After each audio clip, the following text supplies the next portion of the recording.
बूंदें गिर रही हैं, लगता है कि देवता फूल वर्षा कर रहे हैं। अर्धरात्रि का समय है और ऐसे अर्धरात्रि में ठीक अर्धरात्रि के समय देवी की वसुदेव तो दोनों ठाकुर जी का ध्यान किए हैं, कर रहे हैं, लेकिन उसी समय सुखदेव जी महाराज कह रहे हैं कि राघव, आज माता देवकी के गर्भ से मेरे प्रभु ने चतुर्भुज रूप से अवतार धारण किया है।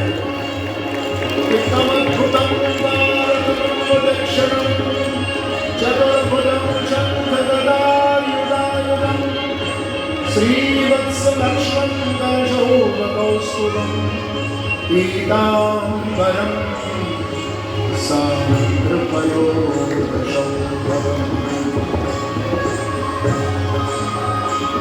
किरीटोऽसि भवान् साक्षात् पुरुषः प्रकृते परं केवलानुभवानन्द स्वरूपः सर्वरूपं यत्तत्राहुरव्यक्तमाद्यं ब्रह्मज्योतिर्निर्गुणं निर्विकारं सत्तामात्रं निर्विशेषं निरीहं सत्वं साक्षात् विष्णुरत्नात्मभूतं।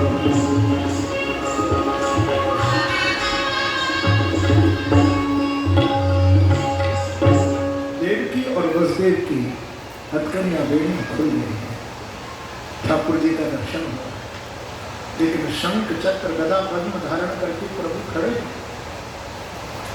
सुखदेव जी महाराज कह रहे हैं कि परीक्षित, आज कभी देखो, राम अवतार में तो पहले मां को देखा था ठाकुर जी ने, राम जी ने, लेकिन कृष्णावतार में वसुदेव एक शख्स, सुखदेव जी कह रहे हैं कि पहले अपने पिता की ओर प्रभु ने देखा, वसुदेव जी की। बड़े रहस्यमयी बातें हैं ये, कथाओं की, लीलाओं की, ठाकुर जी की। वसुदेव जी को देखा और देवकी वसुदेव जी को कहा कि, और देवकी जी को कहा कि यदि आपको कंस से कोई डर है तो मुझे छोड़ आइए आप गोकुल। नंद बाबा की जो कन्या है उसे आप लेकर के आइए। तो देवकी वसुदेव ने कहा कि प्रभु आपकी आज्ञा को हम शिरोधार्य हैं हमारे लिए, लेकिन प्रभु एक बात है, आप शंख चक्र गदा पद्म धारण करके खड़े हो तो मेरे अंदर तो वात्सल्य भाव है, जैसे माँ का अपने लाल में होता है, लेकिन अब मैं आपको गोद में कैसे लूँ? मैं तो आपको गोद में लेना चाहती हूँ। तो बोले, ठाकुर जी बोले तो फिर आज्ञा करो। बोले जैसे और माँओं के लाल होते हैं ऐसे छोटे से गोपाल बन जाओ। तो झट अपने माँ की कामना को, भावना को पूर्ण करने के लिए ठाकुर जी ने चतुर्भुज स्वरूप छिपा लिया और छोटे से बालकृष्ण बन करके माँ की गोद में किलकारियां भरते हुए विराजमान हो गए। बालकृष्ण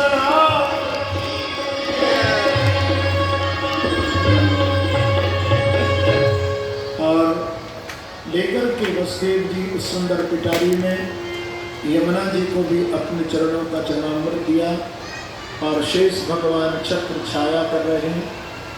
आप लोग बैठ करके बस इस झांकी का दर्शन कर लीजिए, फिर ठाकुर जी का उत्सव हम गोकुल में मनाएंगे।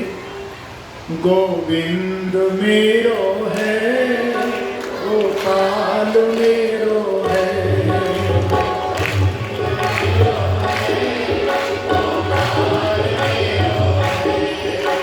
गोविंद मेरो है, गोपाल मेरो है,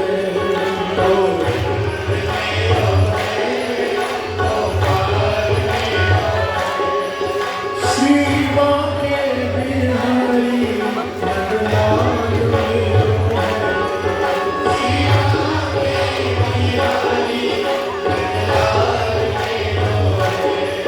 गोविंद मेरो है, गोपाल मेरो है, गोविंद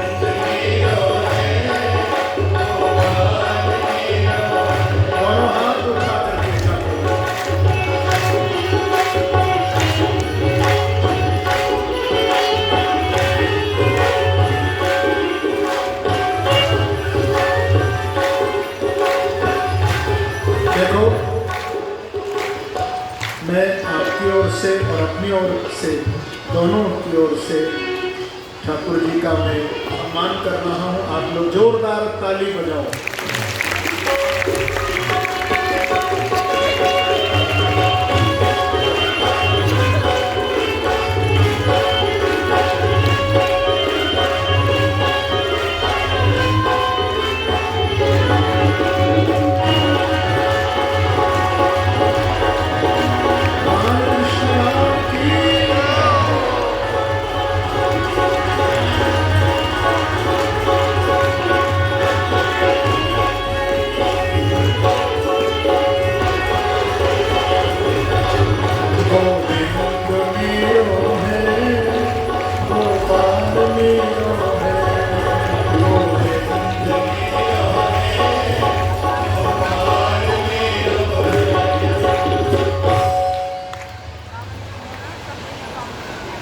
आज जन्म 12 बजे ही करें।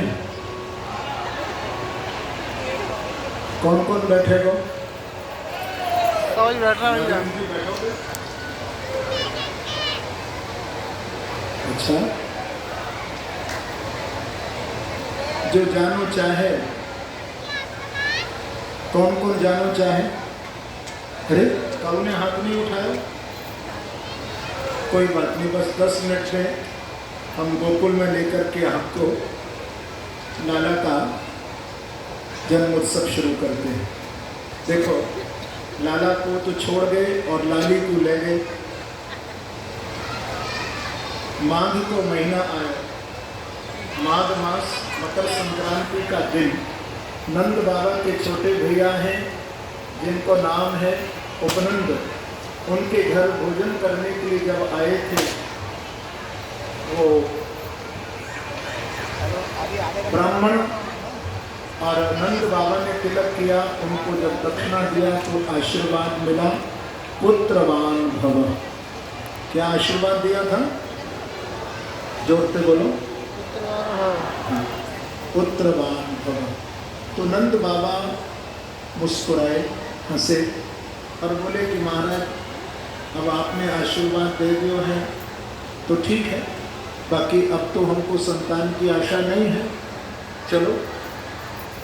लेकिन इधर जब समय व्यतीत हुआ, एकम तिथि आई, माघ मास कृष्ण पक्ष, तो रात्रि में ना ठाकुर जी का दर्शन नंद और यशोदा को हुआ और नंद बाबा के द्वारा माँ यशोदा ने गर्भ धारण किया। समय व्यतीत हुआ, श्रावण का महीना आया, श्रावण मास और शुक्ल पक्ष पूर्णिमा तिथि। कौन सी पूर्णिमा? जो श्रावण मास की पूर्णिमा को कौन सी पूर्णिमा कहते हो?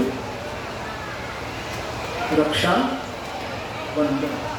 रक्षाबंधन, रक्षाबंधन की पूर्णिमा को जब सभी आए ब्राह्मण नंद बाबा को मौली बांधने के लिए, नंद बाबा ने उनको दक्षिणा दी और फिर आशीर्वाद दिया कि पुत्रवान भवः। जोर से बोलो, पुत्रवान। ये आशीर्वाद दिया था नंद बाबा को ब्राह्मणों ने।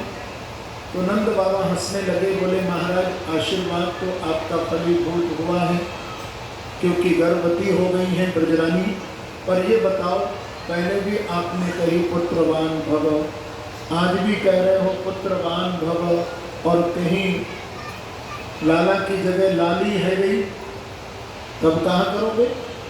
तो ब्राह्मण बोले कि ब्रजराज, यदि आपके यहाँ लाली भी है जाएगी तो आपकी लाली को भी हम लाला ही बना करके दिखा देंगे, आपकी लाली भी लाला बन जाएगी। तो दक्षिणा देकर के जब चलने लगे सब, दक्षिणा देकर के ब्राह्मण, तो